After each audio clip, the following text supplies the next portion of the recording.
Great, thank you. Okay, recording's on. Good afternoon, everyone, and welcome to this very last session of this week's Supergen Hub's conference. The last session of the week is focused on policy, and we're starting off with a presentation from David Joffe, who is Head of Carbon Budgets at the Committee on Climate Change. So I'm not going to waste any further time. I'm sure David is already familiar to many of you. I'm going to hand over to him for his presentation. The floor is yours, David. Great, thanks very much. And I hope you can see my screen. Very good. Okay, so I'm David Joffe. I'm Head of Carbon Budgets at the Climate Change Committee. I'm going to talk you through a number of things. One is the set of carbon targets that we've now legislated and what we think that means for action over the next 30 years, but particularly over the next 10 or 15 years. Yes, what the transition might look like, and I'll finish with some messages from our annual progress report to Parliament this year, where we set out where we think things are in terms of policy and what needs to be in the net zero strategy. So starting with the 6th carbon budget. So this is advice that we gave as the Climate Change Committee in December 2020, and the government accepted our advice on the level of the target in the summer this year, and that's now placed in legislation.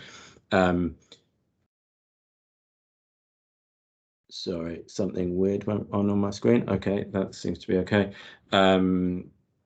So yes, we have recommended this. You'll see from the purple line here, which is our path for emissions over the next 30 years or so, and what we use to recommend the carbon budget. It's a pretty sharp reduction in emissions, particularly over the next 15-20 years, a front-end loaded path for emissions reduction. Yes,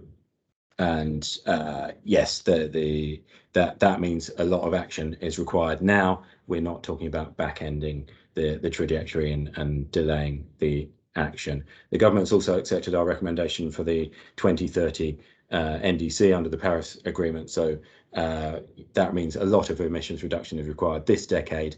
And of course, as well as that, action this decade will also help pave the way for the rapid emissions reductions in the 2030s there. So it's absolutely the critical decade for emissions reduction. This chart, and this is actually a revamped version of the one that we published in the 6th carbon budget advice, so it adds a bit more detail. This chart essentially sets out the 4 broad categories of how we can reduce our emissions ultimately to net zero by 2050. So this represents our balanced pathway, as we call it, which is effectively our central scenario for reaching net zero. But we did actually publish 5 scenarios for how that can be achieved. So broadly speaking, there's 4 categories. One is on the demand side, and that's a combination of reducing demand for carbon intensive activities and delivering them more efficiently. The second one is simply decarbonising what we're already doing in terms of energy supply. So strong decarbonisation of the electricity supply by 2030, and making sure that essentially all generation by 2035 is decarbonised. Then the biggest wedge, the huge wedge in the middle, is electrification, and we think that's of absolutely crucial importance to decarbonisation of the energy system. So that's essentially maybe doubling the size of the electricity system between now and 2050, with probably offshore wind as the backbone of that, and applying that electricity to a number of areas where currently we use fossil fuels. So obviously electric vehicles in the transport sector, electric heating, particularly heat pumps in the building sector, electrification also in the industry sector, and we think that's a cost-effective and viable part of the transition. Of course, we can't expect that we can electrify absolutely everything, so we do have as well a really important role for hydrogen, low carbon and zero carbon hydrogen in the transition in those areas where it's not feasible to electrify. So that's around 4 times smaller than the electrification wedge, but because there's no real alternative that we see to hydrogen in those bits, it's particularly important, and that was an important step in identifying those as an important step in terms of being able to make the step up from the old 80% target by 2050 to adopting the net zero target. We've of course got some need for CCS in carbon capture and storage in industrial sectors, particularly where they produce CO2 not from use of fossil fuels, but actually from chemical reactions where it doesn't matter how much renewable energy you use, you're still going to have those CO2 emissions. And finally, in order to get to net zero, we have to balance the remaining emissions in 2050 with greenhouse gas removals, and we've got a combination there of natural removals, which is trees and those sorts of things, and engineered removals, as we call them, using carbon capture and storage. So that's an overview of the transition as we see it. Clearly, that one can flex that to some extent, but that's broadly the outline of it. I wanted to bring in a few other things though on that first wedge, the demand side. The demand side and the involvement of people is not just about, can we get people to, I don't know, eat less red meat or to fly a bit less. People will be central to the transition, not only in terms of those changes, but also in terms of taking up low and zero carbon technologies. So, if you make your next car an electric car, if you make your next boiler replacement a heat pump, those will make big differences. But clearly those are technological changes as well as behavioural changes. So some mixture of those, and actually the majority of the emissions reduction that we see to 2035 involves people either in terms of pure behaviour change or the mix of behaviour and technology. So one way that we find really helpful to explain what's going on in our scenarios and our pathways to net zero is phase out dates. So the point at which you'll stop being able to buy a petrol car or a gas boiler or whatever.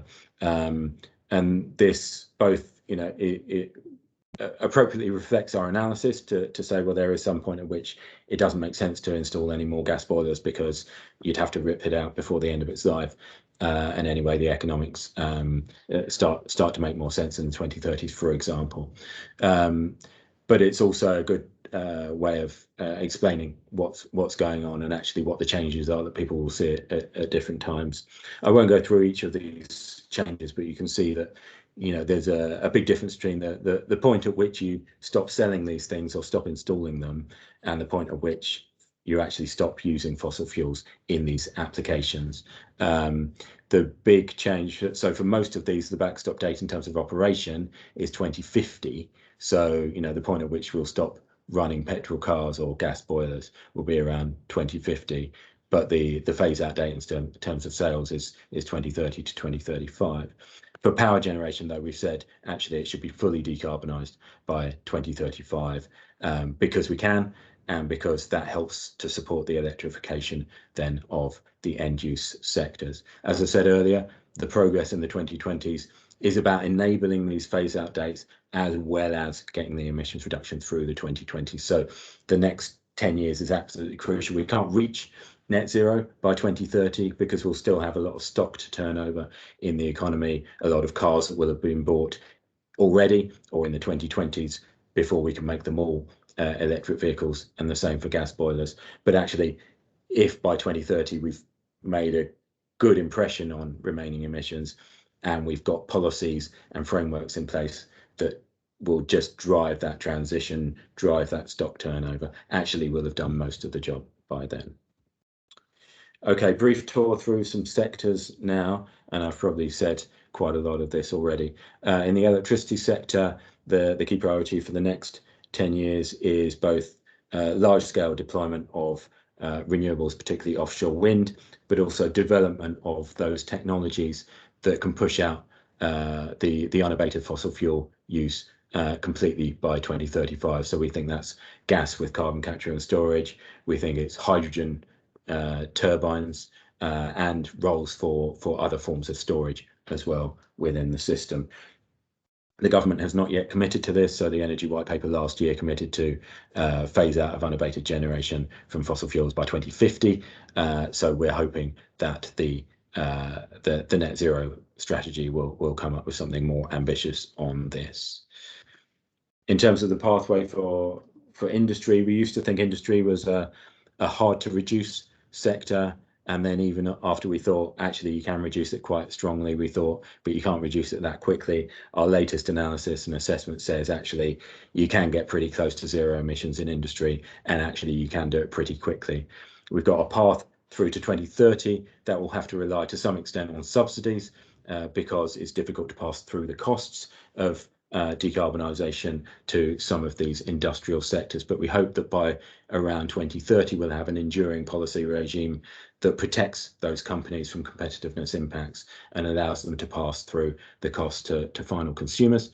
So we've got a kind of a gradual shift in the policy regime to drive it. You'll see in the wedge chart on the left a mix of demand side, electrification, hydrogen and CCS. So it's a real mix of solutions there. And if you look at the chart on the right hand side, you'll see that actually the mix of solutions in different industrial subsectors actually looks quite different. So some of them are heavily reliant on CCS to be able to get as low as possible in terms of emissions. Those are the ones on the left hand side. Others, we think hydrogen is a big part of the solution. And in food and drink, for example, it looks like electrification is dominant. So we try to get to a granular level of actually understanding what solutions can be found in different places. Now, obviously, there's some scope to actually use more hydrogen and less electricity, or vice versa, in some of these. But we've tried to give our best picture of where we think things fit together. Okay, I won't dwell too much on this transport slide, but just to say we kind of think we know what the pathway looks like for light duty vehicles. It's essentially just electrification. It's moving pretty much completely to electric vehicles, cars, vans, motorbikes, etc. For the heavier vehicles, it's less clear, and I think it's important to distinguish probably between even within trucks, the lighter trucks and the heavier trucks, and they might have different solutions and they may have different timings. We're not sure what the right solution is there. You could have battery vehicles, you could have hydrogen fuel cell trucks, you could have electric trucks with overhead wires.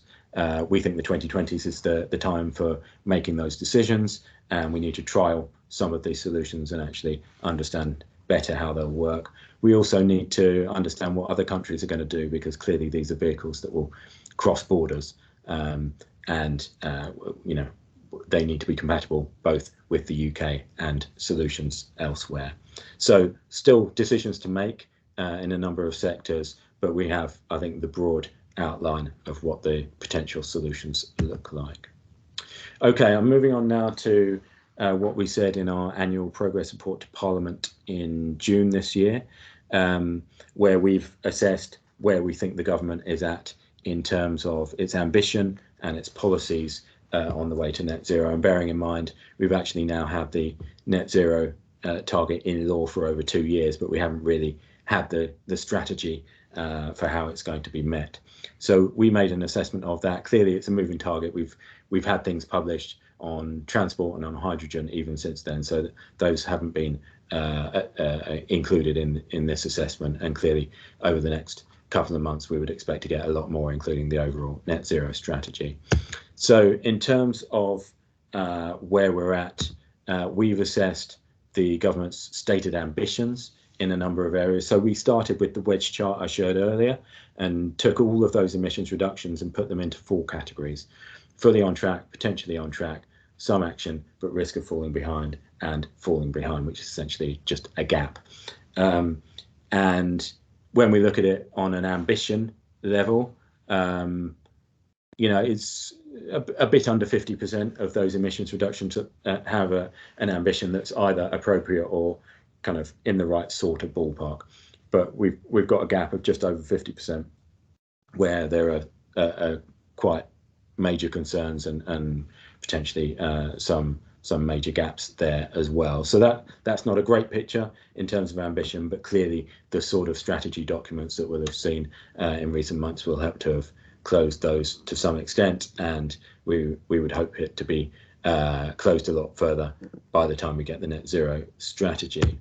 So to put a bit of flesh on those bones, I won't talk through the table on the left in detail, but that's a comparison of what's in our pathway that underpinned our recommendation on the targets for 2030 and 2035, and with what the government's stated. And in some areas they're essentially the same, or the government maybe even goes slightly further. So offshore wind looks fine, tree planting at least to 2025 looks fine, hydrogen if anything might go slightly beyond what we've said, and so on. But in other areas there's an emerging tendency for government ambitions to fall some way short of our pathway. Now that's potentially fine in the sense of, you know, what was legislated was the emissions level, it wasn't the pathway, and the government is within its rights to choose a different pathway. But clearly if there's a pattern where they're always falling short of what's in our pathway, then there's an emerging overall shortfall, and it's not clear how that's going to be made up. It could be made up by increasing the ambition that they've already set out in those areas, and or by finding extra ways in other areas to make up that gap. But of course, extra ways going beyond our pathway is going to be pretty difficult, because our pathway is by design pretty stretching in all areas. So there's an assessment on the right hand side here of some particular areas that we've pulled out as being of concern, and I will pull out the demand side as something that the government basically just hasn't really said anything about in terms of its ambition, in terms of how it will contribute to meeting the targets. So finally, a wedge chart then on policy. So it's all very well having the ambition, but if we haven't got the policy to deliver on that ambition, it's not going to get very far. Unsurprisingly, the policy wedges look less positive than the ambition, simply because the ambition inherently kind of has to come first before the policy. And here we see only around 20% of the areas have policy that's broadly fit for purpose. Around 20% just has essentially a complete gap, and the middle 60% is there's something there, but it's not good enough. So that's where we're at. We hope that over the next couple of months we'll see a dramatic transformation in what these wedge charts will look like, and we'll see a comprehensive net zero strategy that will deliver what we need to meet the targets. Finally then, in terms of what that needs to look like, we've got some cross-cutting priorities on the left-hand side. The most important of those is a comprehensive net zero strategy, but there's a bunch of cross-cutting things there that are really important in terms of the just transition, public engagement, local delivery, and integration with adaptation. The middle column here, which I won't read out, are just 7 really important bits of that transition that need to be in place. And we've identified 4 particular gaps, a couple on the demand side, energy from waste, and as I mentioned, the fossil powered electricity generation by 2035. So I will leave it there. That's a brief tour through our pathways and our thinking on where the government is at. So yeah, that's the end of my presentation. Thank you very much. Thank you, David. That's really interesting. I have loads of questions I would love to ask, but I'm going to stick to the agenda. I think if people have questions, if you can pop them in the chat now while you remember them, and they're fresh in your mind, and we are going to move on, as we said we would, to hear from each of the Supergen hubs on their thoughts on policy. We will then be returning for a panel discussion at the end of that. And at that point, I think that many of us will be asking some questions of David and of his colleagues. Okay, so the next person I'm going to call on is Mike Walls to represent the Super Solar Hub, please. Thanks, Patricia. Just getting my slide up.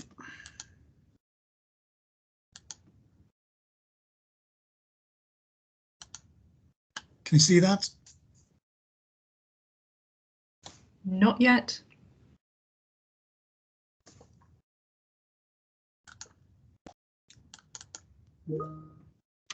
It's appearing, I think. Good. So we can see your desktop. Yes, that's it. Lovely. Thanks, Mike. Thanks, Patricia. Okay, so I'm Mike Walls, and I'm the director of the EPSRC Supergen Solar Network. I've had the privilege of being the director of the Solar Hub and Network since 2012. And astonishingly, in that time, manufacturing of solar PV has increased tenfold.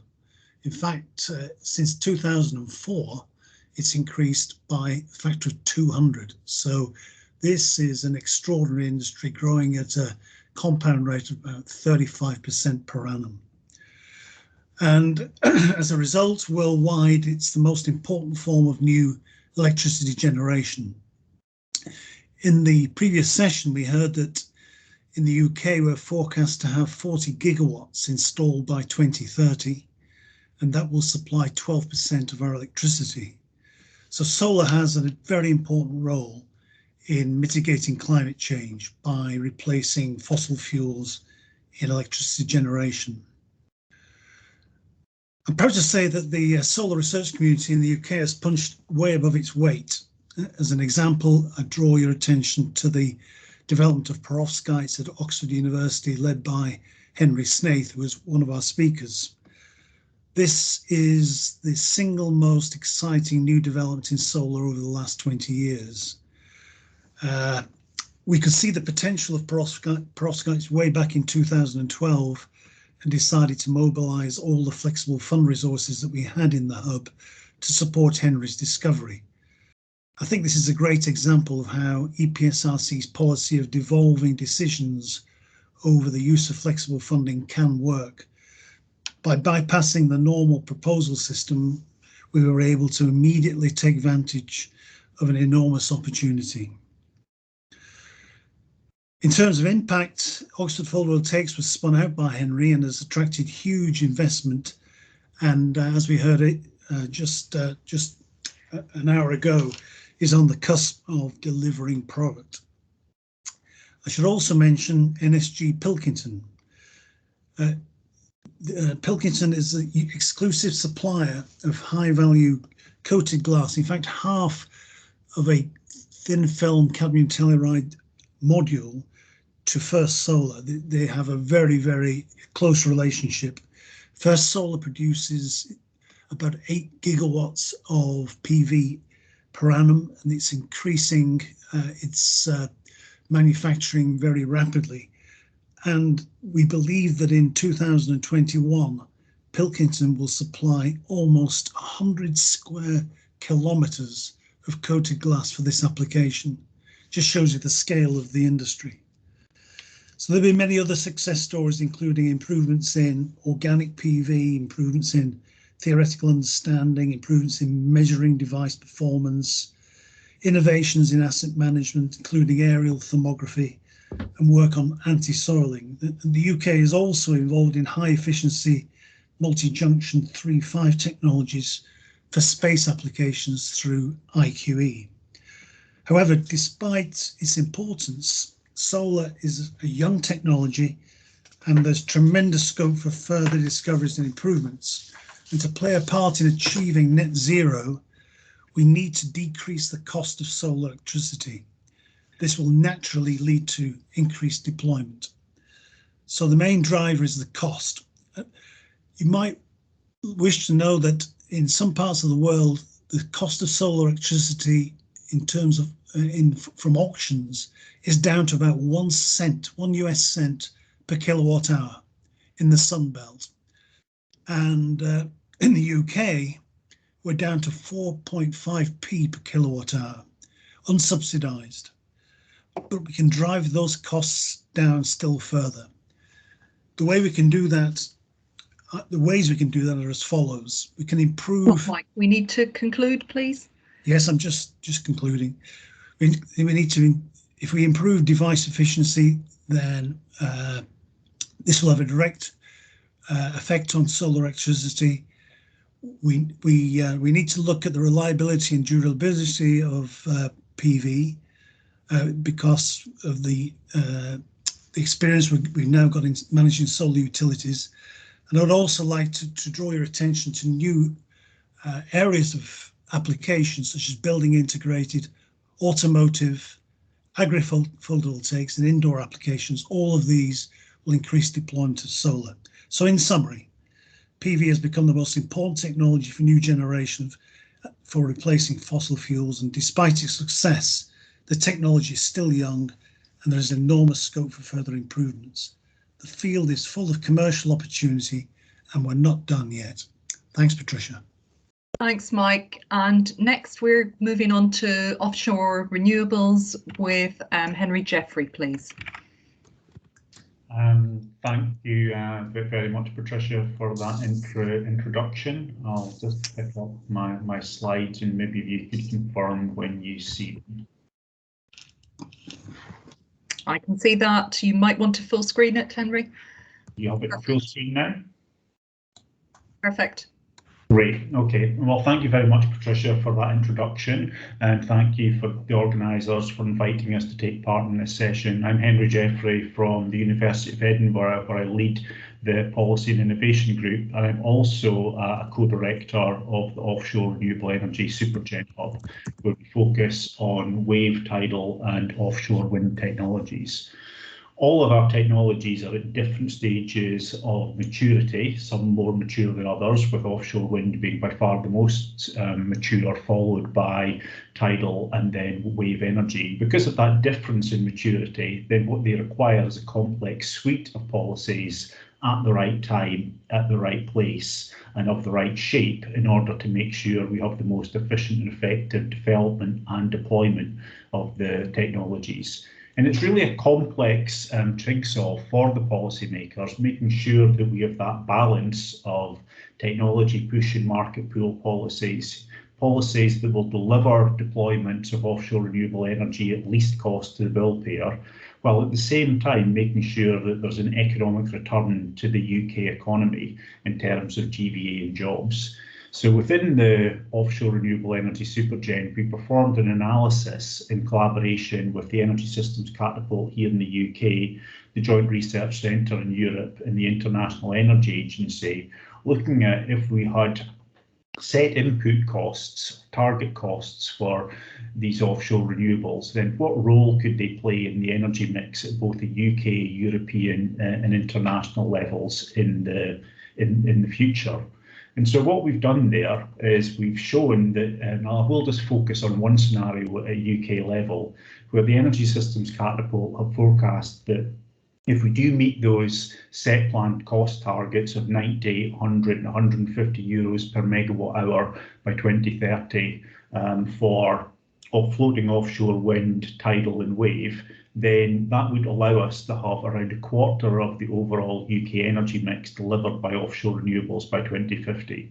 But that's only part of the story. And so what we then went on to do was to analyse what the GVA returns could be to the UK economy if we did have progressive policies in place to make sure we had the right level of technology push in order to make sure that there was competition, there was driving down of cost and improvement in performance, but at the same time having market pool mechanisms to make sure that there's competition, clear market signal for industry.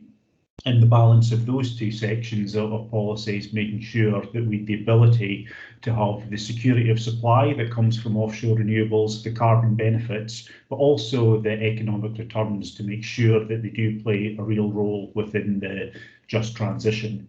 So I think within the overall suite of tools that's required, it is a difficult challenge for the policymaker to make sure not only at a regional level do we make sure that we're able to bring the different regions in the UK together to make sure that we've got complementary policies, but also with COP26 on the horizon, the collaboration at both a European and international level is also important to make sure that we have policies that don't duplicate or replicate what we're doing in the UK at a European or international level. So I will finish off there. I do have one final closing slide that I've given you a brief snippet of what we're doing within the ORE Supergen Hub with regard to policy. I would highlight two policy papers that we've released. One, in fact, we've released just today. The first one, which is a briefing note on the technologies and their role in net zero. And then secondly, the role on GBA that these technologies, with the right balance of technology push and market pull, what impact they can have to the UK economy, allowing it to be a really to be a just transition. Thanks very much. Thank you. Perfectly timed, Henry. Okay, can people tell me if they can see my slide? And I will full screen it. Yes, we can. Brilliant, thank you. Okay, so I'm now representing the Bioenergy Hub. I'm Patricia Thornley. I'm Director of the Energy and Bioproducts Research Institute at Aston, and I've also led the Bioenergy Hub for quite a long time, probably longer than I care to remember. We're looking this afternoon at policy. One of the reasons I have been in bioenergy for so long is that it's fascinating. It isn't just about energy, it's about land, it's about food, it's about interfaces, people, environment. It is totally fascinating. And it's different everywhere in the world. From a UK perspective, this is what we're dealing with if I were to reduce it to the level of my original discipline, which is in the physics modelling side of things. Then we're looking at a complex, non-linear, multivariable system with both stochastic and non-stochastic uncertainty that we are trying to optimise in order to deliver a maximum benefit around one of those outputs. And that's normally the one about greenhouse gas reduction. Now, what we've been doing so far on the policy front is we've been taking a very whole system analysis. We insist for bioenergy that we look all the way up the supply chain, and rightly so, that we need to count everything. The problem with that is it becomes a bit cumbersome when plants are embedded and then want to change feedstock. They find that they then perform differently, both from the perspective of their own performance and their greenhouse gases and their relative sustainability and environmental performance. It also doesn't really allow us to target biomass where it's most needed. In yesterday's hydrogen session, someone made the point that hydrogen can be deployed anywhere. Biomass is pretty much the same. You can target it against any sector, and it's really important that we put it where it will allow us to deliver most benefit. And unfortunately, that rather depends on what everybody else is doing and what the status quo was, rather than what our own system, which we can control, is actually doing. And the final challenge with bio is allowing for uncertainty. Many are the times when people have predicted and projected certain greenhouse gas emissions, and then we run the plant and, oh dear, it performs differently. So there are huge issues around uncertainty, and both known knowns, known unknowns, and unknown unknowns. We got the whole shabazzle in biomass. So it's a very challenging, I should say interesting, because I find it interesting, policy landscape. So we actually are in a unique position at the moment in that BEIS are actually reviewing the biomass strategy, and I really hope that this will move us forward in terms of policy. I hope that we end up with a policy, as on the right-hand side, that actually encourages people to maximise carbon savings, not to meet minimum thresholds that allow you to get a credit or to get a renewable certificate. We still must account for the whole system, but I think the time has come when we need to separate that out and think about each thing differently, to think about feedstock flexibility and characterise the performance of individual feedstocks, to look separately at the process and evaluate its resource efficiency in order to deliver robust conversion in the long term, and to look at the demand sector where we're deploying and to benchmark that against competitors in order that we can prioritise where the biomass will effectively deliver the most bang for buck. That's what we need. So I hope that by this time, perhaps in a year or so, Miranda might tell me a bit more later, we will be looking at something much more integrated in terms of UK bioenergy policy and indeed biomass policy that will help us deliver against many of those targets.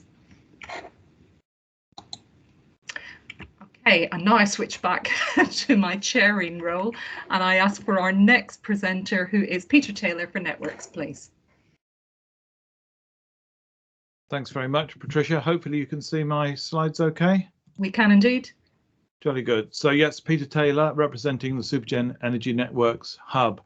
So in the Networks Hub, we bring together the vibrant and diverse energy networks community to take a whole systems approach to studying energy networks and the challenges that it's facing.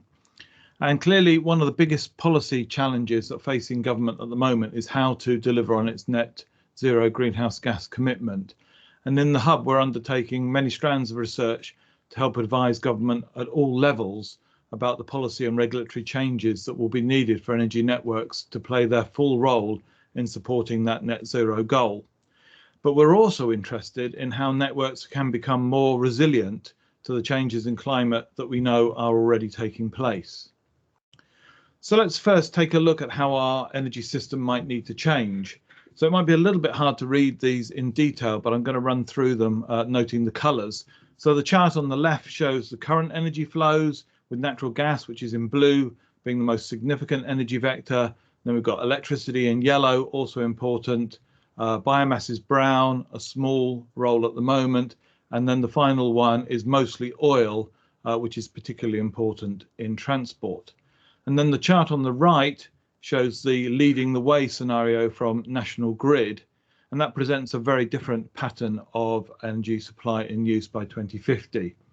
So the role of natural gas has shrunk dramatically, and hydrogen's the main gaseous fuel. Electricity use has more than doubled, is now produced predominantly from variable renewables, and is used in a wide range of different demand sectors.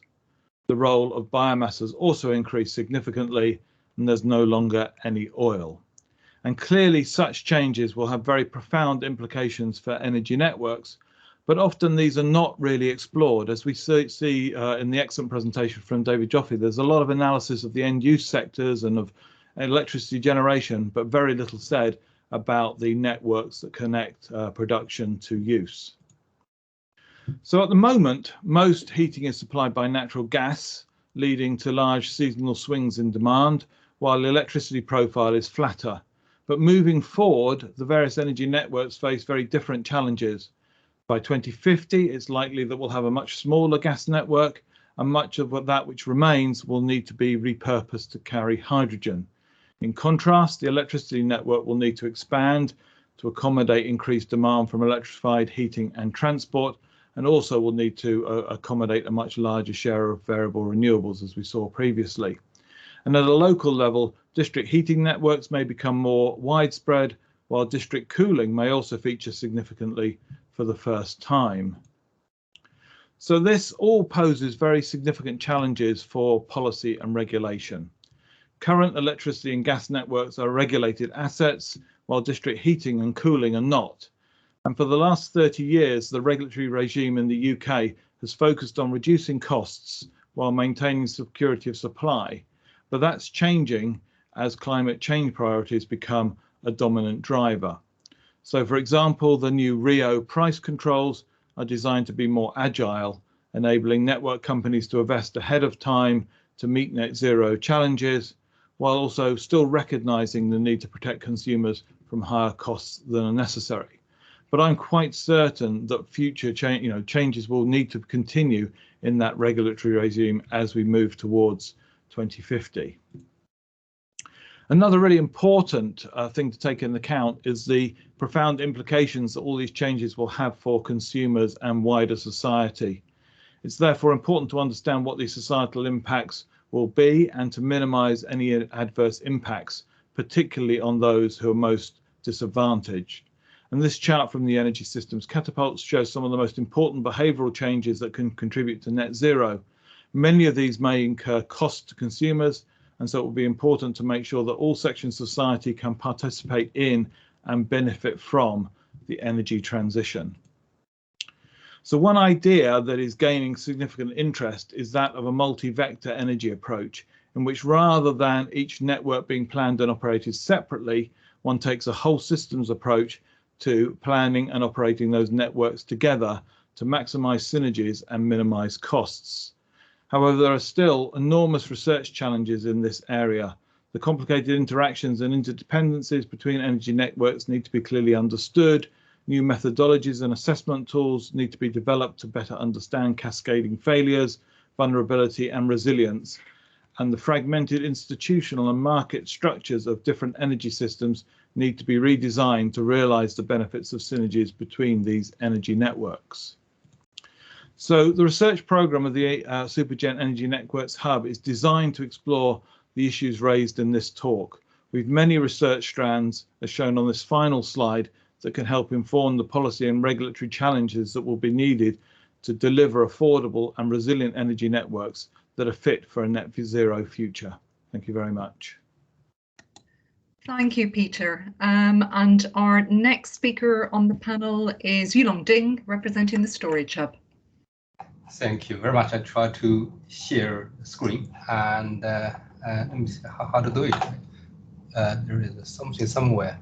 There's an up arrow on the top right of your screen, Yulong, next to the leave button for most people. Couldn't see that. Oh, that's one. Oh, yeah. That's okay. So. And that should allow you to choose which window you're going to share. Can you see the screen? So you can see it, and it is full screen. Brilliant, thank you. Okay, just one slide. So I try to be sort of in 4 minutes. So the first, what I'm going to say is the first of all, my name is Yulong Ding from Birmingham, leading the Supergen Energy Storage Network Plus and complementing the work in other activities like the Faraday Institution and also Hydrogen Fuel Cell Hub. So so the first is that if UK want to go to net zero in the future using all renewables, that's what it has been shown that is using the data across the so this diagram is actually showing the production of renewables minus the demand as a function of time across many years, probably 37 years or 33, 37 years. So you can see the leads for storage. And that's first message, piece of message. Secondly, is that based on that, the raw studies on the leads for energy storage and also including our own work and showing that there's leads for storage at a short time scale, which is a day-ish, maybe hours, minutes, even seconds, and medium storage duration, which is a week-ish, and long-term storage in months and years. And those technologies would mean that we need almost all technologies which have been developed in the past many years, lithium-ion battery, sodium-ion battery, and so on and so forth. But they are for different storage durations, for different purposes. Of course, in many cases, long-term storage could be used for meeting the medium and short-term storage needs as well. So that's a second piece of message. Thirdly, if I sum up those data in a simple way, first, UK energy storage needs would be around 270 to 330 gigawatts and about 38 to 47 terawatt hours. If you split that into three durations, and you can see that 100 to 120 gigawatts, 100 to 200 gigawatt hours, and also medium term is in terms of power would be similar, long-term as well. But the storage capacity for medium and long-term are not larger than short-term, particularly long-term storage, which is 35 to 40 terawatt hours, which is actually not that dissimilar to what is discussed in the last couple of days and in some other literature. If we multiply UK leads by about 100, you get roughly, the global leads, which is not accurate, but automatically will be right. And you can see those are very big numbers. And of the bigger numbers, how do you know they're bigger numbers? You can see from the current installation, so it's probably a bit small. So currently there is only about 200 gigawatts installation globally, which not even meet the UK leads. So here comes the challenge for us. So so if I sum up what from storage network perspective, first, energy storage is an enabling technology for net zero 2050, impacting almost all sectors and all aspects of life, electric vehicles, hydrogen, and so on and so forth. And more attention is needed for medium long-term storage work. And thirdly, the whole system approach needed to go beyond energy sector, and including, for example, multi-energy sector and services, cross-sector coupling and circular economy, heating and cooling decarbonization, which is the hardest, and efficiency enhancement and cost reduction. The efficiency enhancement, I think, is important because anything to do with efficiency enhancement will reduce the need for infrastructure investment and reduce the need for land and for forest and so on and so forth, which is really important. I think it has not really been take importance, which is should be, and the policy aspect need to be addressed that. And finally, we found skilled engineers is in real shortage today, and will be a lot more in shortage in the future. So will be so we need to address those. So with that, I thank you very much. Thank you, Yulong. Really interesting to hear energy efficiency being brought up on the demand side when most of us are working on the supply side. Interesting. Paul Dodds, please, Hydrogen and Fuel Cells Hub. Thank you very much, Patricia. So I'm going to talk about a number of bits of work that the Hub's been doing. One activity it's been doing over the last 10 years has been producing white papers, and I'd encourage you, if you're interested in any of these, to look them up on our website. We published them on hydrogen for heating back in 2014, before it became an in vogue topic in the UK. And we've also looked at future energy systems, energy security, economic impacts, and most recently hydrogen innovation. And there's some important things that have come out of these, which I want to talk about. I mean, first of all, we've already had a discussion from several people about hydrogen here. And one thing that we find is that future demands for hydrogen are highly uncertain. And that's a challenge that we need to get around, particularly when we're planning hydrogen infrastructure, because at the minute there is no delivery infrastructure that we can use. And it's very difficult to justify large investments in infrastructure if the future demand is very uncertain. And so that's one of the big questions that we're trying to grasp at the moment, how we cope with that uncertainty going forwards.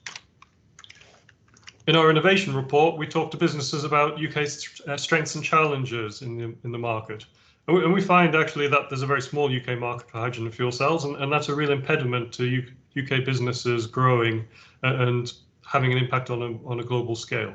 And for that reason, 2/3 of UK businesses who responded to our survey export to a global market, and most of them have joint R&D programs with partners overseas.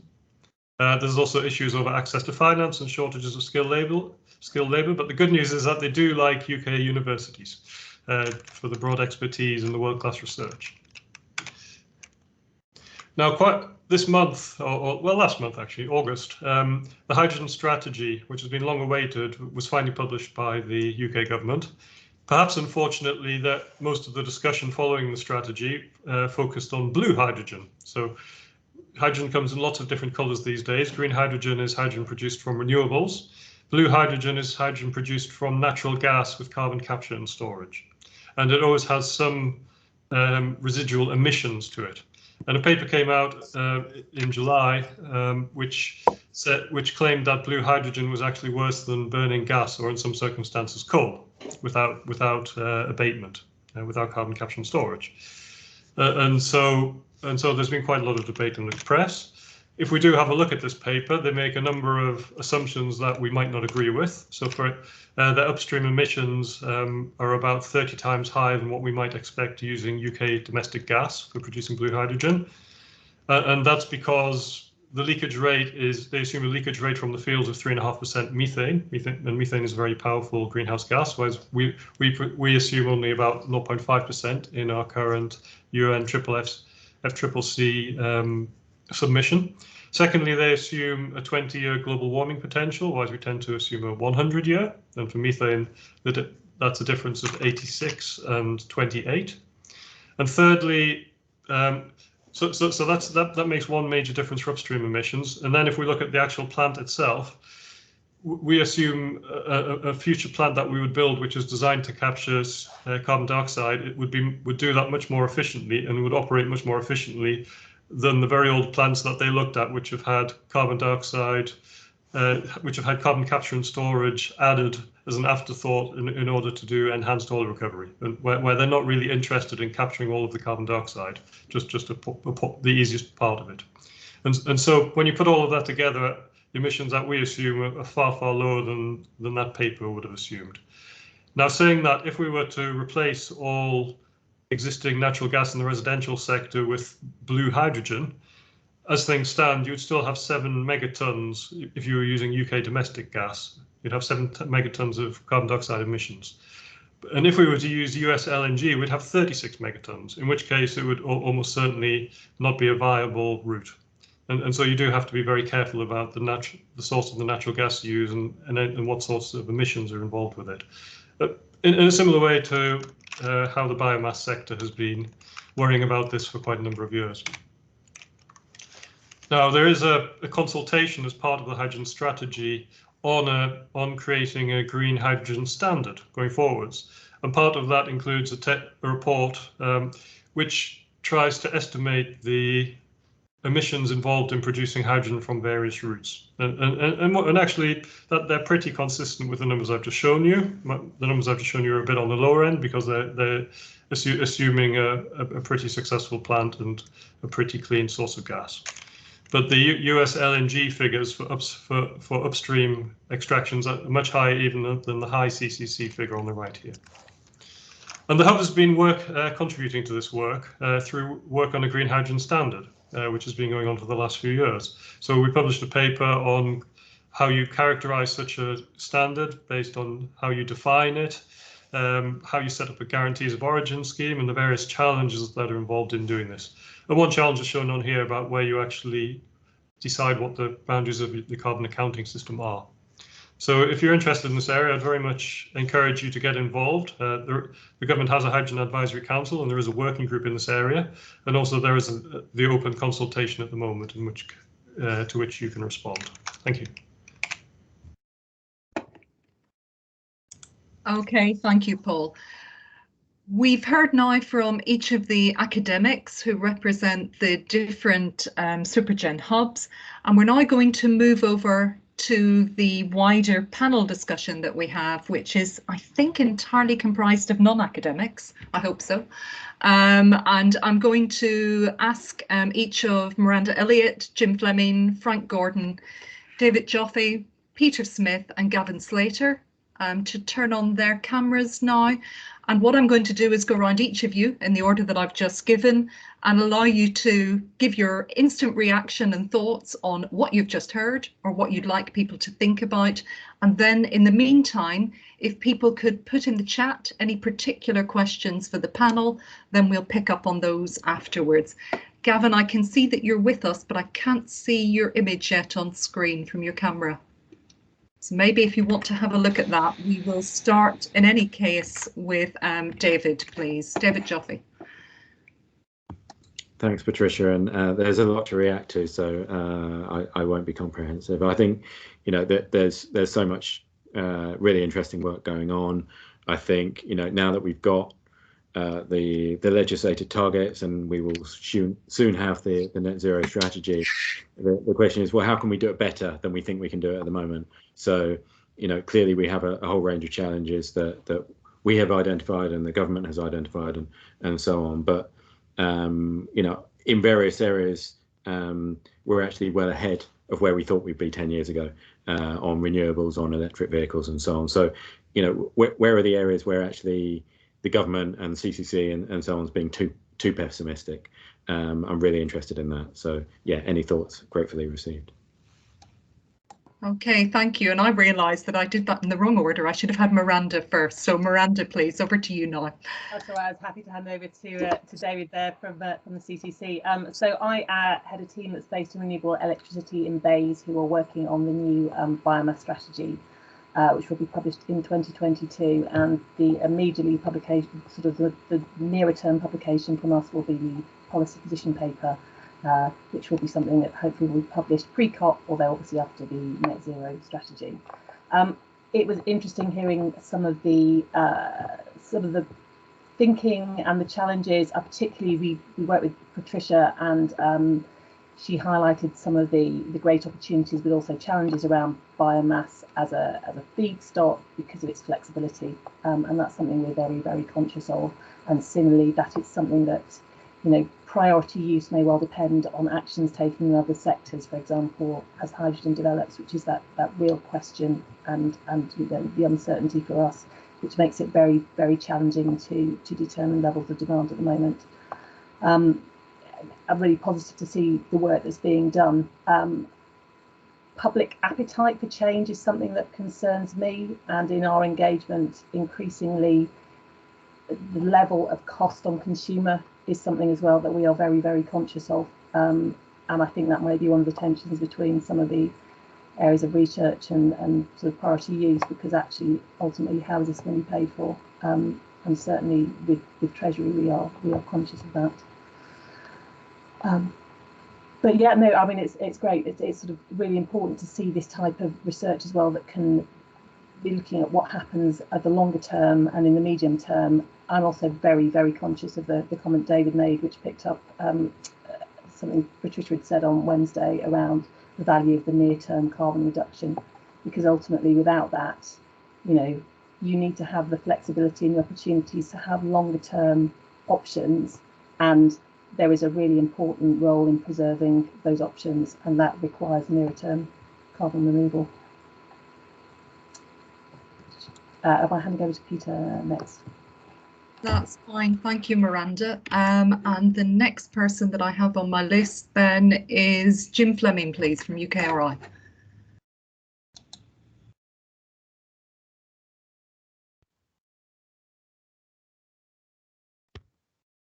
Can't hear you, Jim.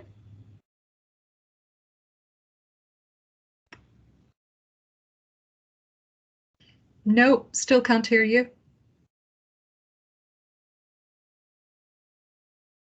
Sometimes the people with headphones on have a little booby trap sort of button like this one on their headsets, which are no. Okay.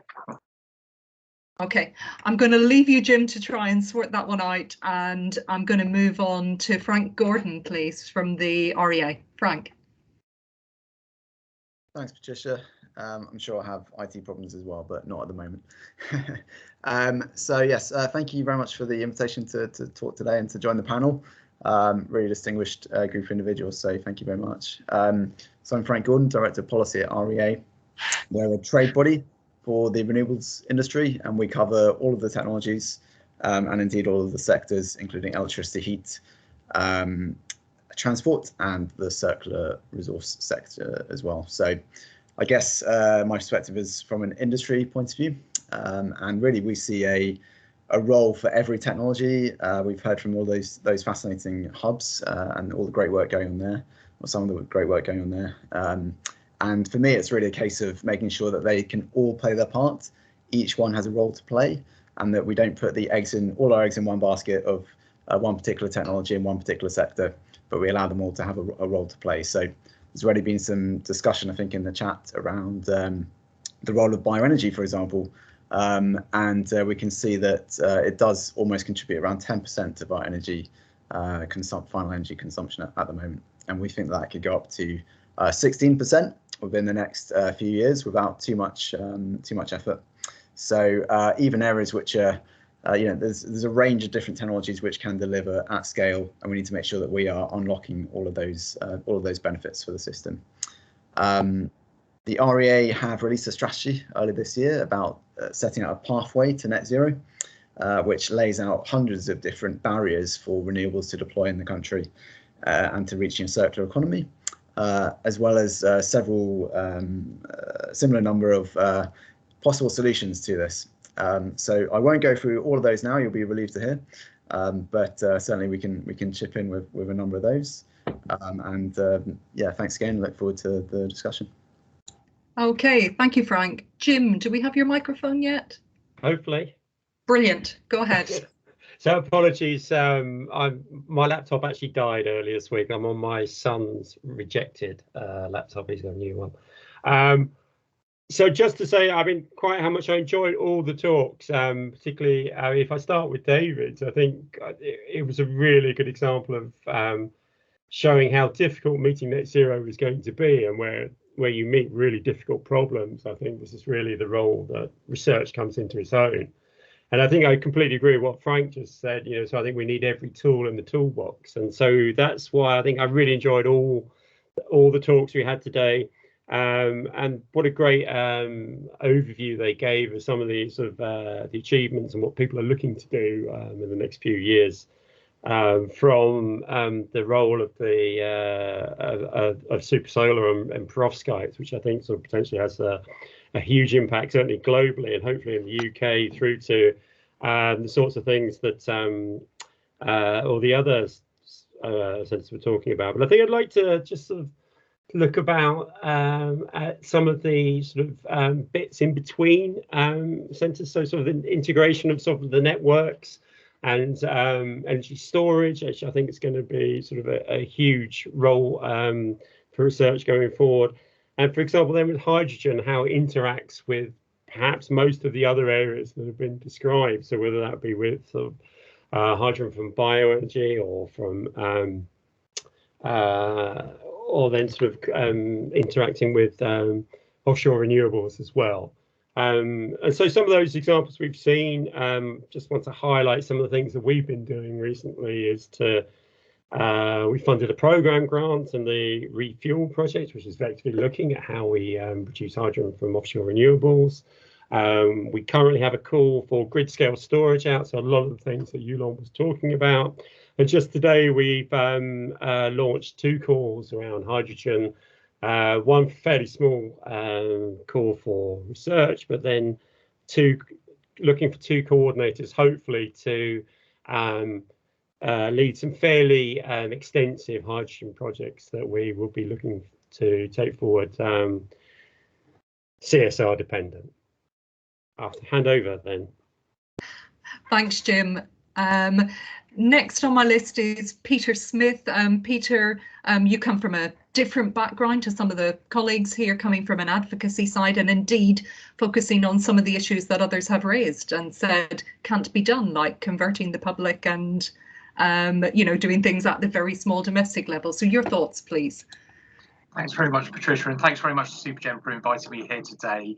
And thanks to David and colleagues at the CCC. I just want to say, first of all, that I think that they do an absolutely fantastic job, not just crunching the numbers, but also giving constructive challenge to government on how they can deliver on their targets.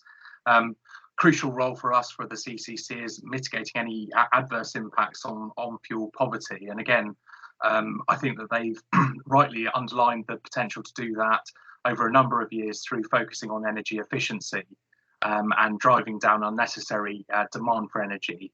It's a topic that we didn't hear too much about during the course of the other presentations, and I don't think David, probably because the audience, really drilled down into what the level of progress that we're seeing currently and where we need to get to is. And I guess there are many reasons for that. As I say, not only the audience, but also the scale of the challenge is quite intense. So if we just look at the sort of fuel poor population, so the opportunity to combine social and environmental imperatives together and get some really decent social outcomes as well as driving down emissions. We are making really decent progress and we welcome that progress. So we have seen a reduction in fuel poverty levels in England, mainly driven through permanent reductions in demand through energy efficiency measures. However, there's over 500,000 fuel poor households that still live in the least efficient homes and live on the lowest income. So we do welcome the current focus within government on the worst first and going after those households. Those people in the least efficient homes are likely to be living in the most polluting properties using the most carbon intensive fuels.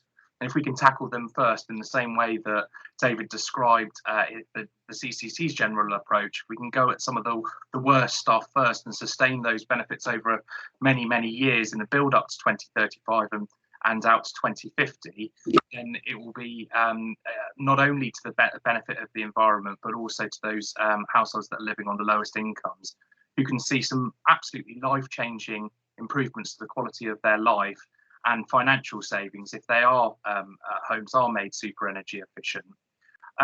Overall, we know that we've got to, just in England, prioritise assistance on over 3 million fuel poor households if we're going to be net zero at the same time as delivering on fuel poverty.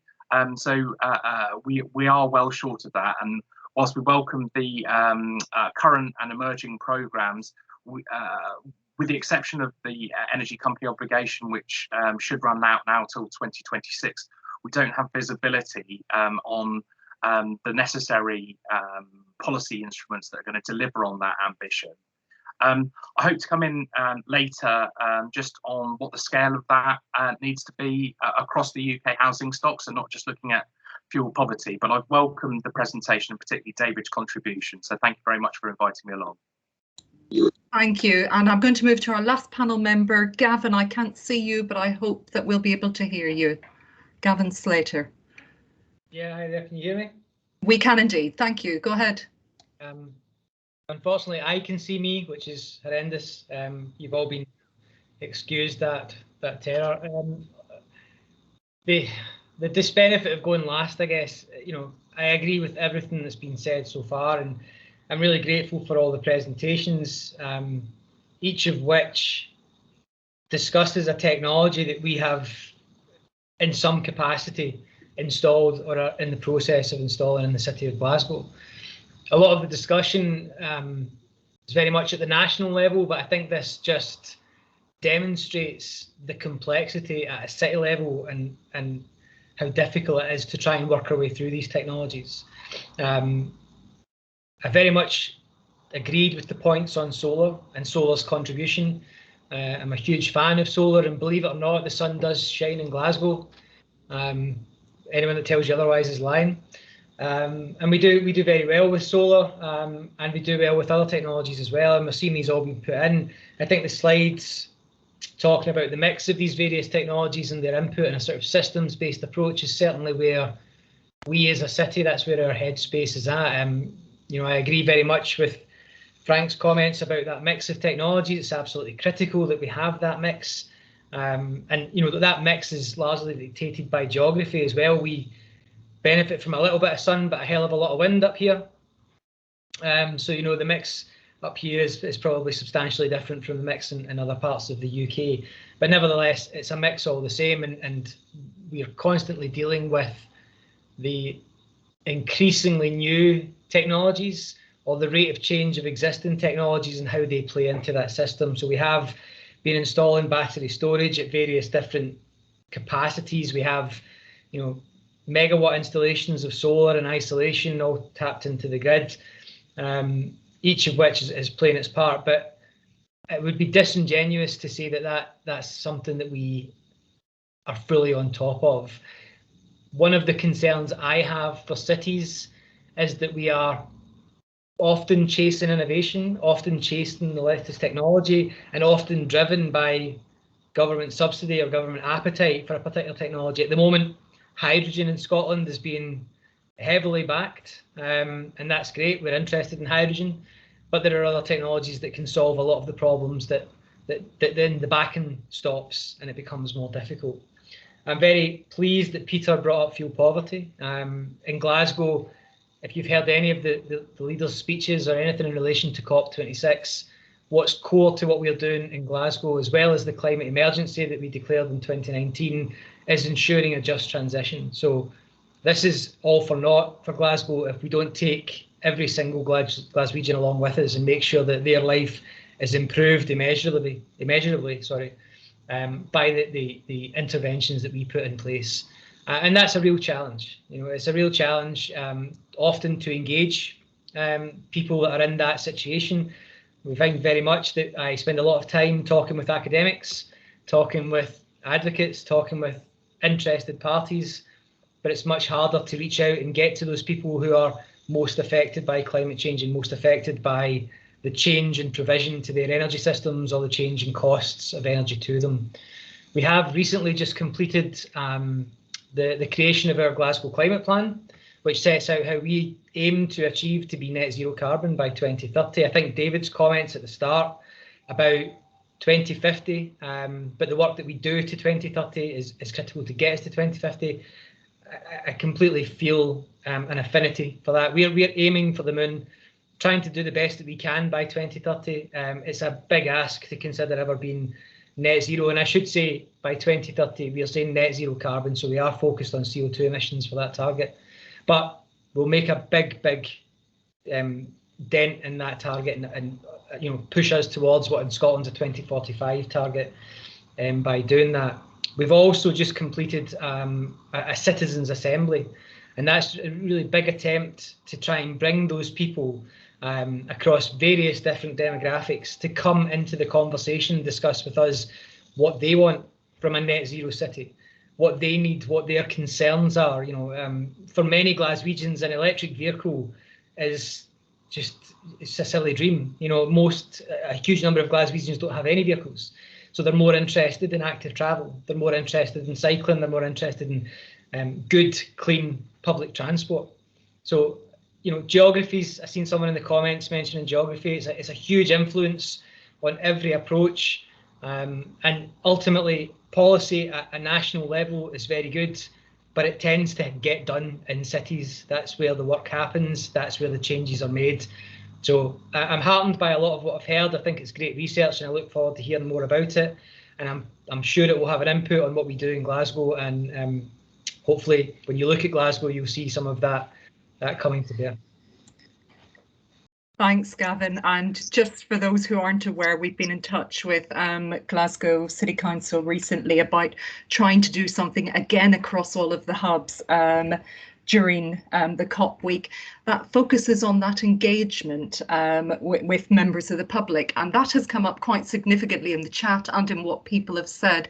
So I want to start by asking each of our panel members about that, actually. Thomas Minter says, do we think that communications and leadership needs to be undertaken with government and the public to more fully understand this balance of cost between the near term and what will ultimately happen if we don't act?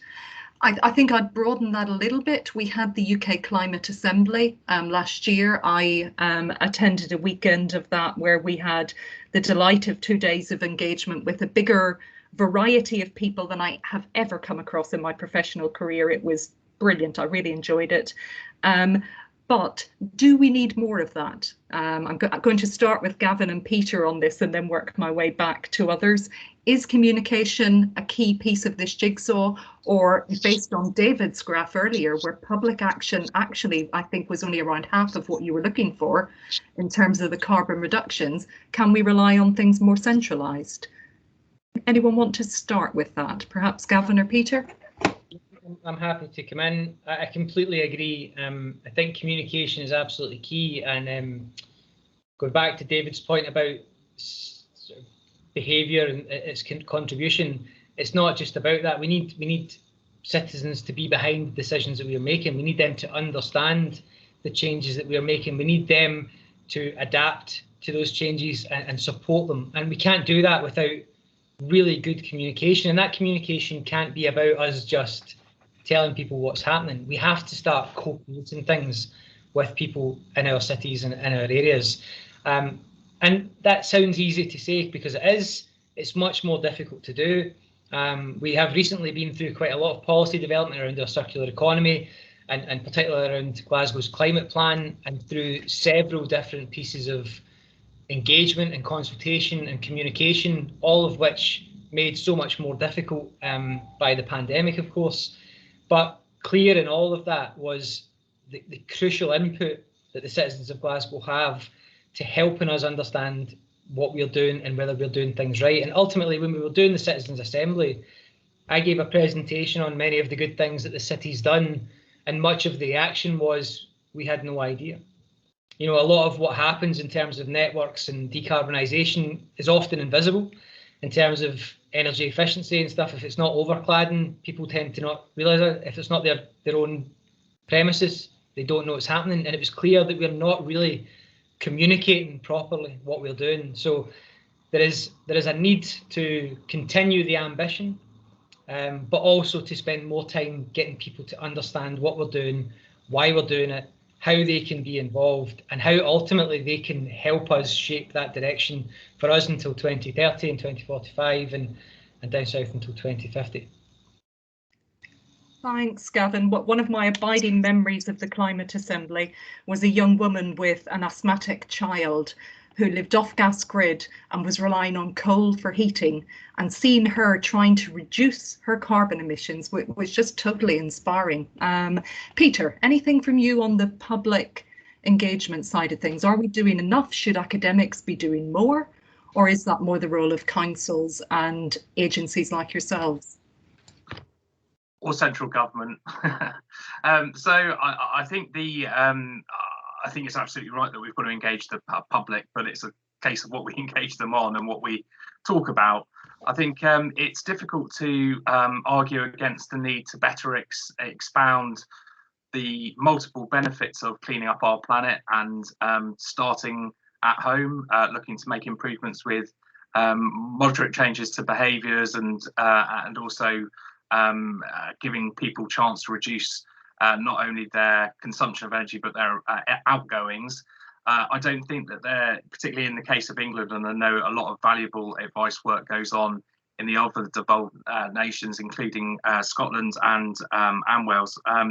But the difficulty I've got is that there isn't at the moment a representative in central government that will stand up and talk about those multiple benefits until the cows come home. And that's the level of saturation you probably need to reach in order to get through to people. You've also got to rely on more than a Twitter handle. You've got to get out there and talk multi-channel to engage people and the variety of people that are not, on the Twitterati like I am and David is and other people, and simply booming out a couple of nice infographics isn't sufficient. So there does need to be a multi-channel approach to it, and it needs to be couched in a language that people understand and resonates with them. I also do think there needs to be much more primary research on the multiple benefits. I think that whilst there is good evidence out there about the extent to which particularly the impact of fuel poverty or cold homes impacts health service, a huge amount more work could go on to demonstrate the positive impacts that can be made to reduce strain on the health service and direct costs if we make homes more energy efficient. Same with air quality improvements. I don't think we fully monetize the cost benefit analysis of improving people's lives in the way that you've just articulated there with that a very good example of the off gas grid household using most polluting fuels. I think if we engage people in those ways, it will resonate with them. Final thing I would say is, well, two final things I would say on this point is we've got to be frank about the challenge ahead and not look to sugarcoat the pill in terms of what people will need to pay for as well, and be transparent about that when is necessary. I think the sort of cloak and dagger nature of some of the costs that were embedded within bills earlier on in the last decade led to a sort of a bubble of resentment around some of this stuff, and we've got to lance that early on if we're going to take the public with us. But I would underline the progress that we've made. I think that emissions have come down. We've moved away from some of the most polluting fuels already, and it's about sustaining that and accelerating that. And I think if we always present this as a major challenge that's just so big you can't get your head around, and we fail to acknowledge the progress that we are making, then we won't take people with us. So those are a couple of thoughts at least. Thanks, Peter. Can I ask if either Miranda or Jim want to comment on whether they feel it's the role of central government or of researchers to be doing more on the communication with the public? Yeah, I'm happy to jump in. I mean, I think it's clearly, I think as somebody suggested, it's multiple directions on that. I think I would highlight some of the work that a number of the Supergens have actually done in this area. Spare your blushes, Patricia, and point. Look at the bioenergy graphic novel, which I think is sort of a really good example, which people still use. As it happens, we were looking to put out a call for sort of public engagement projects from basically driven by the outcomes from the Citizens' Assembly. Unfortunately, we are running a little behind on that. You'll be shocked to hear, Patricia, it's staffing issues, but this is something that we will be putting out the next few months. So I think there is definitely a role for research in this, as well as pretty much everyone else. Thanks. Miranda, any thoughts from you? Yes, at which point my daughters appeared behind me. The joys of starting from home. Yeah, no, I think there is a role for central government as well in conjunction with various bodies. I mean, I approaching this from the biomass perspective for the biomass strategy. We're very aware that there is a real piece around public perception and public understanding in what is quite a very nuanced and potentially quite complex area.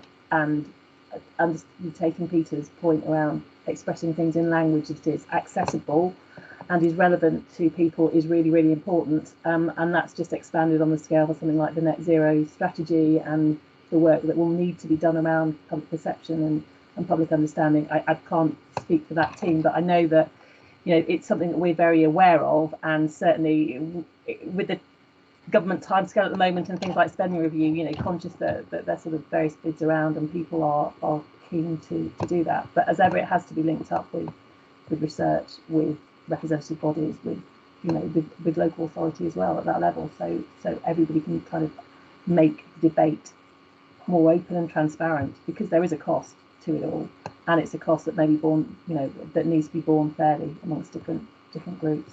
Yeah, and of course, one of the reasons that we're having this discussion now is we have COP coming up, highlighting all of this. I'm sure a particular focus of Gavin's, and I think that gives us a real opportunity, which is why we're trying to line things up now to get the messages from the research community straight, so that we can try and corral all of that into some form of order in time. Peter, you want to come in on that topic? Yes, sorry to come back, given that I've already had a chunk at this. I just wanted to make one small request, that when the net zero strategy does come out, could it be made available in an easy read format for non-energy specialists? So is there a way of simplifying the document to boil it down to 2 pages in different languages, and look to essentially make it accessible to people that aren't energy wonks? I think that's the least that could be done. I know that press officer time is difficult to secure, but on something as vital as this, that the government's staking its reputation on, I would hope that a concerted effort could be made to not only just do the rounds on the day of the release and get around national radio stations and maybe TV, but to really push it to drive home what is being done and what the approach is. Okay, thanks for that. I want to pick up in the 5 or so minutes we have left some other questions that we have from the chat. Dan Taylor has referred back to David's talk at the start, referring to the importance of near term, and asking, are there any low-hanging fruits that we can reach to at this point in time that we've missed to date? Perhaps Frank might have a view on that one. And also then a sort of related question around pricing. Thomas Minter asks whether pricing mechanisms in the new trading scheme open up opportunities, and will they drive funding for decarbonisation? I think those are related, because the low-hanging fruits is the stuff that we can fund now if we open up those pricing mechanisms. So perhaps if David or Frank or anyone else want to comment on that. What are the low-hanging fruits, David? Okay, I'll try and give you a brief tour. I mean, we've been talking about energy efficiency improvement across the economy, and particularly in buildings, as low-hanging fruit for, well, decades really. And it remains true that some of the accessing that is not always easy. So I don't know, is it medium-hanging fruit? I don't know, but it's certainly what a big part of what we should be doing over the next decade. But it's interesting in the dynamic of the transition that actually stuff that 10 years ago we wouldn't have called low-hanging fruit has now become low-hanging fruit. For example, electric vehicle rollout during this decade, will become a no-brainer. I mean, economically, it will just be the sensible thing to buy an electric car if you're buying a car in 2027 or 2028 or whatever. And we need to support people in getting to that point. But so, as the transition goes on, I think different things become sort of, get to the front of the queue. What we need to be doing as well, though, is making sure that there is a kind of a pipeline of those opportunities that become available in the 2030s and 2040s. So we need to be developing those options in the background as well. I'll just say about the trading system, I won't go into detail because I mean I could talk for half an hour at least on it, but just to say, I mean, we need to be careful about how we apply carbon pricing across the economy. There's a reason why we have a patchwork system that is complicated and not very joined up. And it's not because that's the best thing, and it's not even because people haven't thought about it. It's because actually you can't just price carbon in the building sector and expect decarbonisation to flow from it, A, because there's barriers, and B, because it will move people into fuel poverty and there'll be extra deaths as a result. So it's not that that can't be part of the solution, even in the building sector, but you'd have to be very careful about it and design things in a way that that support people, protect people, and actually make sure that we've got the incentives and the barriers removed in a way that actually drive the progress that we need. So I wouldn't rule it out, and we may be giving further advice to the government on expanding the scope of the UK ETS at some point in the future as statutory advisors, but you know, it's not a panacea, and it would need to be done carefully. Thanks, David. Frank, anything from you on things that the industry could actually deliver tomorrow? Sure, yeah. Low-hanging fruit. Well, like I said, we've got the strategy which outlines very many of these suggestions, so I won't bore you with it now, but please, happy to chat afterwards if anyone is interested. And as a member organisation, we are open to academic members as well. Patricia is one of our most active on the bioenergy side, and that's fantastic. So plug over, but I mean, the simple fact is that there's lots which can be done. There has been some great movement from government in the last year or so, it's got to be said, having committed to net zero and the more ambitious carbon targets, but obviously there's much more which could be done. So quite simply, a route to market for all renewable technologies, such as in the heat sector, which is very difficult to decarbonise, as we know. Moving forward further on transport fuels, we've just seen 2 days ago the movement to E10 fuel, which is a 10% on average renewable component of your fuel at the pump. Well, that could clearly go further. In Belgium, it's up to 70%. That's a low-hanging fruit. There are low-hanging fruits across the board, medium-hanging fruits, and of course very high-hanging fruits. So we need to start making a move on them all. And things like better industry themselves, what can we do? Well, we can provide kind of best practice standards amongst ourselves, work with the finance community to educate them on the opportunities and the barriers, which is something we do at the REA as well. Work with insurers, for example, to iron out a number of issues there. Work with the training providers and the sector skills councils to make sure that there's the right skills and expertise going into the industry, which will be key in the North Sea transition deal, for example, as people move from the oil and gas sectors into hopefully renewables.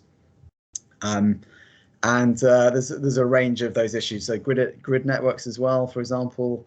The current system is being changed at the moment, which will actually make it less attractive to install solar panels on a factory roof, for example, with a battery storage device in the basement. And if you haven't taken those measures, you will actually end up saving a bit of money. So issues like that are really frustrating for the industry, really counterproductive, and there are some tweaks which could be done. I would suggest that key to all of this is having the right framework within government, and also crucially for the energy sector within the regulator itself. So what we would like to see is Ofgem have an explicit KPI, if you like, to ensure decarbonisation and a more robust duty to future generations on not just cost, which is equally important, but also decarbonisation. And that could flow through to a number of changes through the system. So like I say, happy to discuss that further. Please feel free to contact me afterwards, but I'll leave it there. Thanks, Frank. Peter, you want to come in on that? Yeah, just on the low-hanging fruit on energy efficiency, I think it's worth underlining the point that there's still a huge amount out there. So at the moment, we're doing about 32,000 lofts a year. Installation-wise, we need to get up to 710,000 a year by 2025. That's a 2,000% increase. On cavity wall, 40,000 a year. That's a reduction on the years before. We need to get up to 215,000. Which is a 400% increase. So we do need to get motoring on even the the basic stuff, as well as focusing on heat pumps. If we were just looking at heat pumps, we're on 36,000 a year. That needs to go up by 1,000%. But my big killer stat is the solid wall insulation, where 90% of homes with solid walls still need to be insulated if we're going to meet net zero and fuel poverty targets. And that is at a all-time, well, it's abysmal. We're on a 10,000. We need to be at 255,000 a year. That's a 2,450% increase. To pay for all of that, I would welcome a really progressive approach which some countries have taken, which is to recycle the proceeds of their carbon taxes into an ambitious energy efficiency programme. The UK ETS is going to make more money than the previous EU ETS made the Treasury, about 28 billion, 32 billion pounds up until 2030. It'd be great to use that money in a very socially progressive way to help people reduce their energy costs. Thanks, Peter. And I think this speaks to one of the points that Wiz made earlier as well about geography and rural versus city, because many of those single wall dwellings that are really hard to insulate are actually in rural areas as well. They're much older, more likely to be detached housing stock, and people there are in absolutely dire situations. So can I come back up to one of the questions posed near the start? Rachel Freeman asked about a network of energy networks, which sounded a little bit like the typical thing a researcher might come up with, except I know Rachel is much more sensible than that. And she talks about whether this is what we're looking at. Are we looking at bringing something in that will overall be more efficient? Can this bring new challenges about managing these complex interdependencies? And I think the question basically is it worth it? Is there an optimum level whereby the new challenges are actually not more than the benefits? So it seems that, and I'm going to suggest that this is partly because of the situation we're in with a privatized energy system where we have different players coming in providing where it makes economic sense, that we end up with multiple different interests operating in different ways, being aligned by market signals. Is that going to get us to where we need, David? Or is that something that needs a little bit more active management? That's a nice small question for me there. Don't worry, I'll ask other people after you. I mean, I can give a short answer, which is I don't know. And I can give a longer version of that. It's difficult. I think one of the things that we're wrestling in, I mean, if you take the electricity sector as an example, you know, things are working really well in electricity generation. We've slashed emissions by over 70% in less than a decade. And, you know, offshore wind's now down at a comparable cost to fossil generation. But still, you know, we look forward, the market framework probably isn't quite fit for purpose in 10 years' time. When do we change it? You know, what we've got is working at the moment. If we change things, it might stop working for a short while before it starts again. Can we afford that hiatus? So there's all of those things. Even if you could work out what a better structure looks like, the transition to that creates disruption, and you've got to understand whether that's worth it, as well as whether the structure you're moving to is better. So I don't have any answers about what a better structure might be, but yeah, it's difficult. Yeah, I think electricity has come such a long way, and I do worry that the same approach is not actually going to be replicable in the other sectors. Heat is obviously very different, transport entirely different. And one of the interesting discussions that came up the other day, I think it was in the Hydrogen and Fuel Cell Hub session, was about trains, and that they talked about hydrogen trains. And I was sitting thinking, well, yes, but all of our train networks are now franchised, and the logistics around mandating in some way a proportion of hydrogen on trains sounds to me quite nightmarish. I can see it working in China, but I can't quite see it in the UK. Miranda, do you maybe have any thoughts on what colleagues in BEIS and other government departments think or are doing about, you know, those wider infrastructure issues? Are we seeing a time point coming here where the frameworks that we've developed are not going to be able to support our transition? Well, I suppose I would qualify it by being based within the renewable electricity team. I mean, primarily it'll be things like the ENSM, so the Energy Networks team, who are doing a lot of work around what future markets do look like, and that sort of shapes a transition. But I probably am not best placed to comment on that one, unfortunately, Patricia. Okay, that's fine. Anyone else want to pick that up? Maybe Frank? I was just going to put in a mention of the future systems operator. So there's a consultation out at the moment alongside about 12 which were released in the last 2 weeks or something by Bays. Thanks for that, Bays. Which is about moving to a future systems operator, which would combine electricity and gas network overview, kind of some competencies around future planning of those networks, and possibly some of the running of those networks as well. So personally, I think that's a very welcome development. Hopefully it will mean things are a bit more joined up, but clearly a kind of giant network of networks, would be even better. But as David alluded to, it's pretty difficult, and the disruption involved is quite big. There's the existing grid codes are about 10,000 pages long, for example. So there's a currently grid code reform consultation out as well, which is looking to kind of change how that's all governed, which is again very welcome, but it will take years and years to work through. So it's great, but do we have the time to do that is another important issue to consider.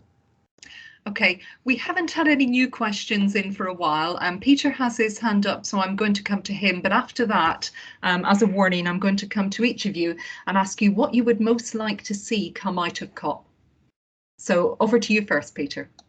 Just really quickly, I think a network of networks would help energy demand reduction sort of wash its face at the same time as centralised generation. There's been a move, an encouraging move within the DNO community to look at energy efficiency and demand reduction in contrast to, or to help defer the need for reinforcement. And I think if there was greater integration of the various networks, then that could sort of compete directly with centralised generation in quite a helpful way to the planet and consumer.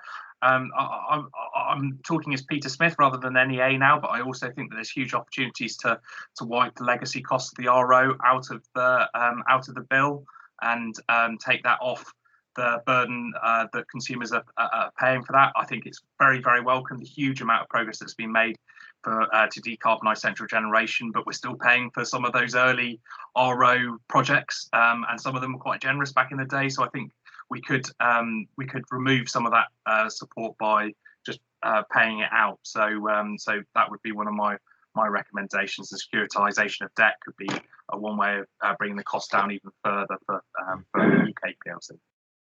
Okay, thanks, Peter. Gavin, I'm going to come to you first on the COP question, given that you will be sitting up in Glasgow during the period.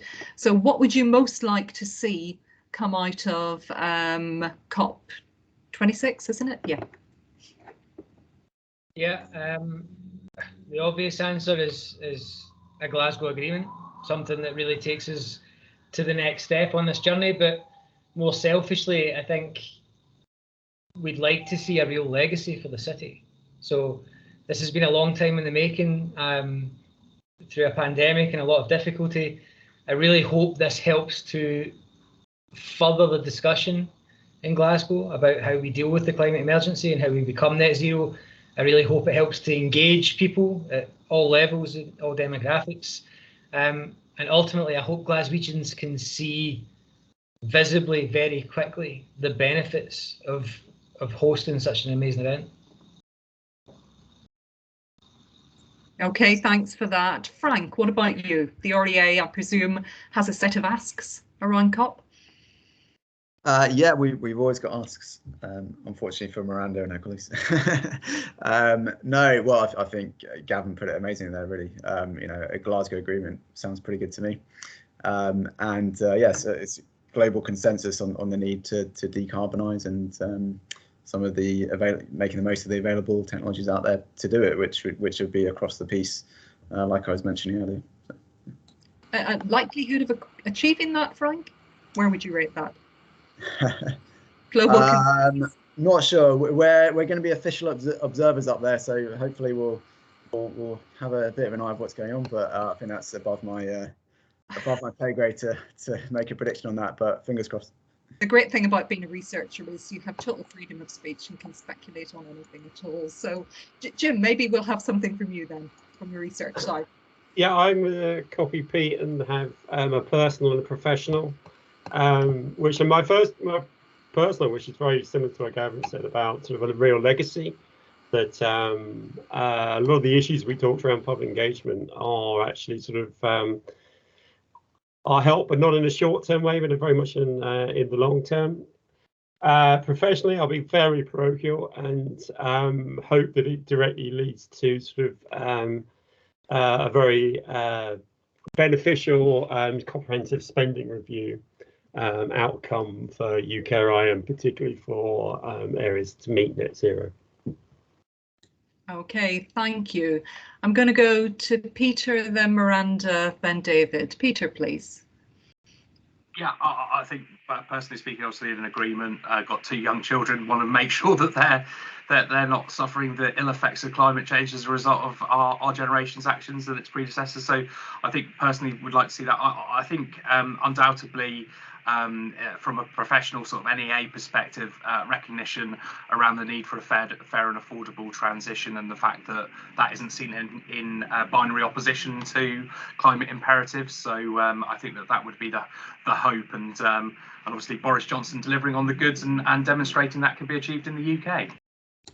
Brilliant. Miranda. Well, I guess as a good BEIS official, the opportunity to show some UK global leadership, and particularly to showcase that progress we have made in things like electricity, which is obviously something within renewable electricity we're very conscious of, and things like the 2030, 40 gigawatts of offshore wind, those types of ambitions as well. Practically, from my team's point of view, I would like our biomass strategy position paper, so the policy position paper, to be out and published in time.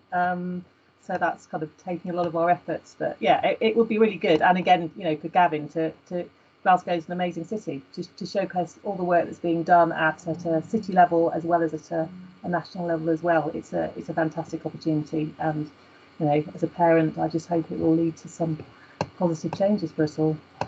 Indeed. David, please.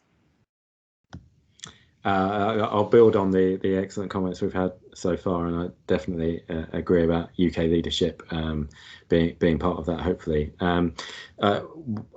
What do I want to see?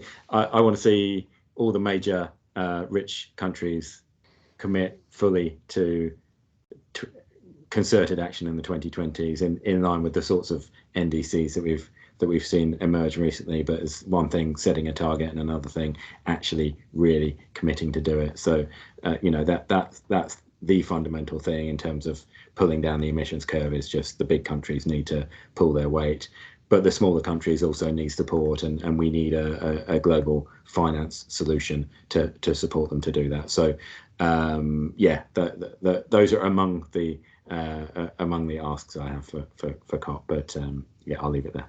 Thanks, David. I think it's great to zoom out to that global perspective. The UK is, after all, a relatively small part of the global emissions, but I think we have actually a much, much greater role that we can play in the solution. And we had 2 great sessions the other day, one on international, where there were some wonderful statistics, Jim, that I hope your team will be able to pick up at some point, about the impact that UK research has globally, and how much more collaboration we are doing with countries in the global south than practically any other country. There were a few exceptions, a few odd ones, like Saudi Arabia being up there as being a brilliant collaborator with low and middle income countries. But I think that collaboration and fostering that side of things, that's my deepest concern, that we're not doing enough of that knowledge transfer to the places where we know in 10 to 20 years' time they're going to have the biggest challenges, and where our technology and our science can actually make the biggest difference. But I want to say thank you to all of you. It's been a really interesting discussion. I also want to say thank you to everyone who has taken part this week. I'm going to hand over to Dan Taylor in a moment, and he's going to close things off. We're hoping that might be with some interesting public comms and visual images, Jim, that have been captured this week that might keep you happy on this. If they're not ready, we'll have them up for next week. We've had some professional artists working this week to capture things that we hope will be a bit more engaging to the public than any summaries that we might manage to put out on this. Indeed, there we go. So that's what's been captured by Scriberia. Dan, would you like to have the final word on the Supergen conference, given that you have been chief organizer? Thank you, Patricia.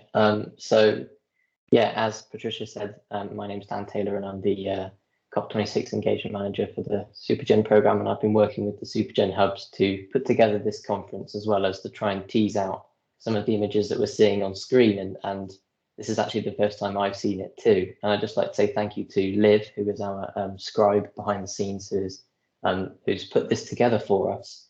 And I think this is really key, because the whole point of this conference has been to communicate our messages and our vision for a net zero energy future.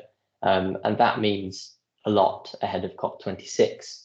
And I think one of the key challenges in science and academia is about communicating science to the general public, and to, I can't remember the word that Peter used, the phrase that Peter used, people that aren't necessarily experts in all of this. And I think that this image that we've got in front of us is going to be a gateway, hopefully, for people to come and understand what Supergen research is doing and understanding how it's delivering net zero.